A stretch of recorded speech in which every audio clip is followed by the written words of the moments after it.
Wow. So this is what 5,000 people who give a damn looks like, hey? Wow, that was an amazing speech, Ed.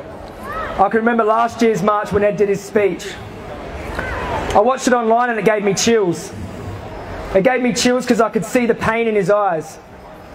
It gave me chills because I could feel the strength, the courage, and the conviction in his voice. And now this year I have a chance to join you all and stand up here beside Ed as a display of unity. Today we put our differences aside and we join together for one struggle. Today we march arm in arm for the most noble cause. We march for the most enslaved, oppressed and victimised group of beings on earth ever. The animals. The animals are so defenceless and so vulnerable like children. The animals have trusted us and we have betrayed them. Humans have betrayed their trust and have systematically tortured and murdered these innocent childlike beings for something as trivial as a sandwich. Sometimes I feel ashamed to be called a human being, to stand upright.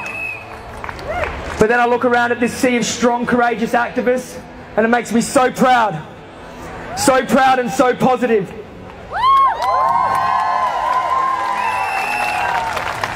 I see the masses taking veganism seriously and it gives me hope. Hope and motivation that what we are doing is working.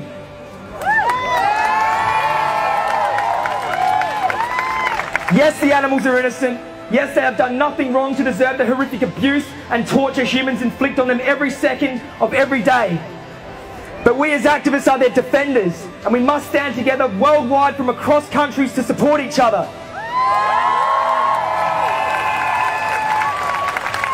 Today we stood together for the plight of animals.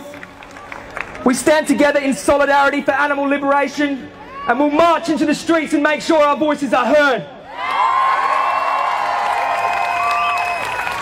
For every single time we turned a blind eye to their suffering, we owe them. For every single time we participated in their murder, we owe them. Being an activist is the very least we owe them.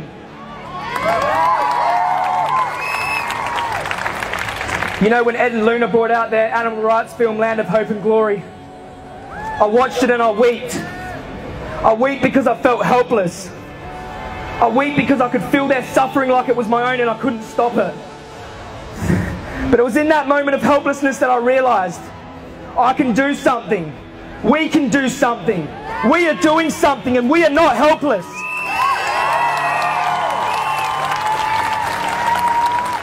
We can stop this. And by channeling all that emotion into our activism, mark my words, we will stop this. We must work tirelessly as activists towards a vegan world. We can never have peace until the animals have peace. We can never give up, no matter what.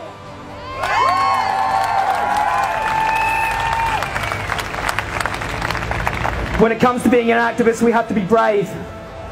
Courage isn't something you're born with. It's something you build on and work on.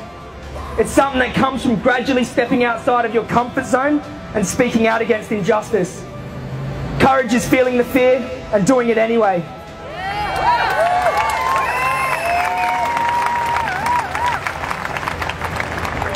Today we march for those who can't march for themselves. We shout loud our truth for those who can't speak for themselves. And we'll stand up and fight for those who can't defend themselves.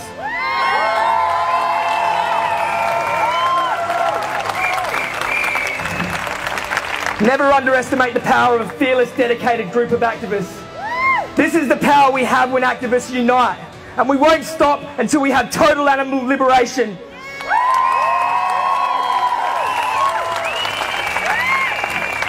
Never give up. Thank you.